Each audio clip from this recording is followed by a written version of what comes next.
Hello wapendwa, nimekuja kwenu na leo na mada nataka tuzungumzie. Ndugu zangu, yanayopita katika dunia hii tunayashuhudia wote, na kila mtu yuko mbioni kuweza kutafuta maisha. Kila mtu anaamua kwenda njia yake ili aweze kufanikisha katika maisha.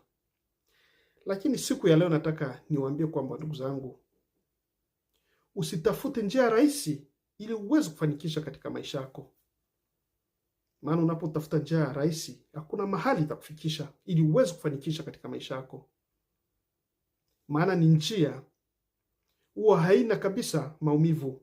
Ni njia ambao ni rahisi na huwa hutumii gharama yoyote ile. Tena ni njia ambayo haina kabisa mpangilio nzuri, kwa sababu kila kitu kinaenda haraka haraka. Lakini unapotaka kufika mahali, unapotaka kufanikisha katika maisha yako, tafuta njia iliyo sahihi.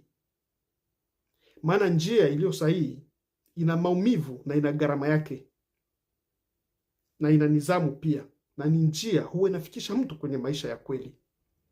Watu wengi katika dunia hii wanaamua kutafuta njia rahisi, lakini ujue kwamba ndugu yangu, unapotafuta njia rahisi ili uweze kufanikisha maisha yako, ujue kwamba uko kwenye mtego. Maana njia rahisi zinaweka mtu kwa kwenye mtego. Lakini pale unapoamua kutafuta njia ambayo ni sahihi, hiyo inakupeleka wewe kwenye maisha ya kweli.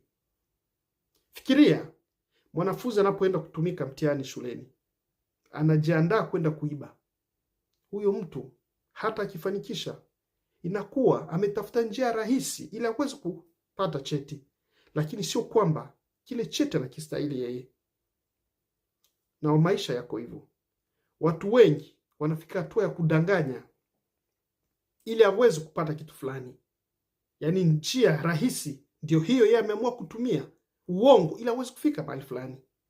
Lakini pale unapoamua kusema ukweli na unapokuwa muwazi na unapata kitu kwa njia halali, ujue kwamba hapo hiyo ndio njia sahihi ambayo wewe unastahili kupata kile kitu, na ni kitu wa kinadumu. Lakini kitu unachokipata kwa njia rahisi huwa hakidumu kabisa ndugu zangu, kwa sababu ni kitu ambacho wao kutegemea, lakini umekipata kwa sababu ya uongo, umedanganya, na ndio njia rahisi umetumia. Lakini unapoenda kwa ukweli na mtu anakuelewa, utakuwa umetumia njia sahihi ndugu zangu. Na maisha yanatulazimisha tuwe watu ambao tutatenganisha njia zilizo rahisi na njia ambazo ziko sahihi. Watu wengi wako kwenye njia zilizo rahisi ili waweze kufanikisha maisha yao. Lakini wewe ndugu yangu, jaribu kutafuta njia iliyo sahihi na utaona maisha yako jinsi yatakavyokuwa.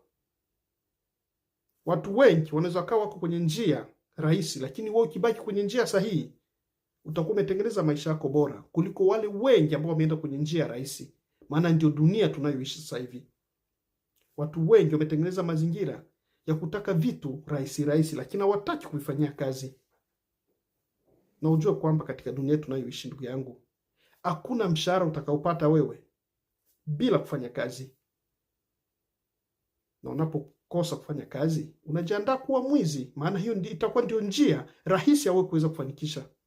Lakini ujue kwamba ina gharama yake. Maana unaposhikwa kama mwizi, unakuwa umeharibu kila kitu katika maisha yako. Lakini pale unapofuata njia zilizo sahihi, utafika kwenye maisha ya kweli.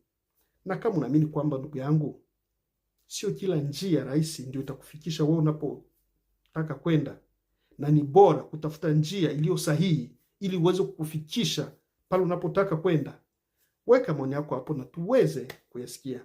Asante sana, na Mungu atenda kutubariki wote. Amena.